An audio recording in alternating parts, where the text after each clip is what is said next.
നമസ്കാരം. പ്രധാന വാർത്തകൾ.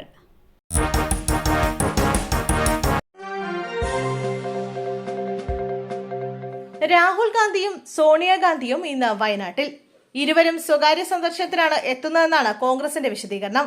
പ്രിയങ്ക ഗാന്ധി മണ്ഡലത്തിൽ പര്യടനം തുടരുന്നതിനിടെയാണ് ഇരുവരും വയനാട്ടിലെത്തുന്നത്. ഒരു ദിവസത്തെ സന്ദർശനം മാത്രമാണെന്നാണ് പുറത്തുവരുന്ന വിവരങ്ങൾ. സോണിയാഗാന്ധിയുടേത് സ്വകാര്യ സന്ദർശനത്തിന്റെ ഭാഗമാണെങ്കിലും നേതാക്കന്മാരെയും കാണുമെന്നാണ് വിവരം. തനിക്കുണ്ടായ സൈബർ ആക്രമണം പ്രതിപക്ഷ നേതാവിന്റെ അറിവോടെ CPM നേതാവ് KJ ഷൈൻ. തനിക്കുണ്ടായ സൈബർ ആക്രമണം പ്രതിപക്ഷ നേതാവ് VD സതീശന്റെ അറിവോടെയാണെന്നും ഒരു ബോംബ് വരുന്നുണ്ടെന്ന് പ്രാദേശിക കോൺഗ്രസ് നേതാവ് പറഞ്ഞിരുന്നുവെന്നും CPM നേതാവ് KJ ഷൈൻ. സമൂഹ മാധ്യമങ്ങളിലും ചില മാധ്യമങ്ങളിലും തനിക്കെതിരെ നടക്കുന്ന പ്രചാരണങ്ങൾക്കെതിരെ മുഖ്യമന്ത്രിക്കും DGPക്കും പരാതി നൽകിയെന്നും KJ ഷൈൻ പറഞ്ഞു. കോഴിക്കോട് താമരശ്ശേരിയിൽ യുവാവിനെ കുത്തേറ്റു.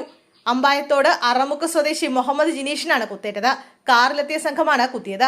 ഇയാളുടെ കാറിന്റെ ചില്ലും തകർത്തു. ഇന്നലെ രാത്രിയോടെയായിരുന്നു സംഭവം. കുത്തേറ്റ മുഹമ്മദ് ജിനീഷ് നിരവധി കേസുകളിൽ പ്രതിയാണെന്ന് പോലീസ് അറിയിച്ചു. ഇയാളുടെ പക്കലുണ്ടായിരുന്ന കത്തി പോലീസ് കണ്ടെടുത്തിട്ടുണ്ട്. അക്രമികളിൽ ഒരാളെന്ന് സംശയിക്കുന്ന ആളെ പോലീസ് കസ്റ്റഡിയിലെടുത്തിട്ടുണ്ട്. മുഹമ്മദ് ജിനീഷിനെ ഉടൻ തന്നെ ആശുപത്രിയിൽ പ്രവേശിപ്പിച്ചു.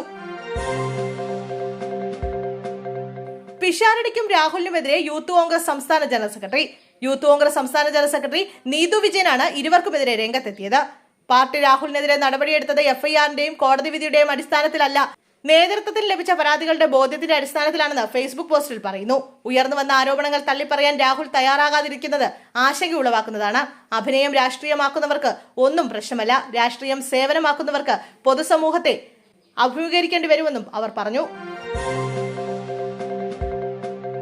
പ്രദേശത്ത് മുണ്ടുനീര് സ്ഥിരീകരിച്ച സാഹചര്യത്തിൽ തൃക്കുന്നപ്പുഴ ഗവൺമെന്റ് LP സ്കൂളിന് 21 ദിവസം അവധി പ്രഖ്യാപിച്ചു. തൃക്കുന്നപ്പുഴ കുടുംബാരോഗ്യ കേന്ദ്രത്തിന്റെ സേവന പരിധിയിൽപ്പെടുന്ന തൃക്കുന്നപ്പുഴ ഗവൺമെന്റ് LP സ്കൂളിന് മുണ്ടുനീര് രോഗം സ്ഥിരീകരിച്ചതിനാലും ചെറിയ കുട്ടികളിലെ അസുഖവ്യാപന സാധ്യത കണക്കിലെടുത്തുമാണ് സെപ്റ്റംബർ 19 മുതൽ 21 ദിവസം ഈ സ്കൂളിന് അവധി അനുവദിച്ച് ജില്ലാ കളക്ടർ ഉത്തരവിട്ടത്. വിദ്യാലയങ്ങളിൽ മുണ്ടുനീര് പടർന്നു പിടിക്കാനുള്ള മുൻകരുതലുകൾ നടപടികൾ ആരോഗ്യ തദ്ദേശ സ്വയംഭരണ വകുപ്പുമായി ചേർന്ന് നടത്തേണ്ടതാണെന്ന് ജില്ലാ കളക്ടർ നിർദ്ദേശിച്ചു.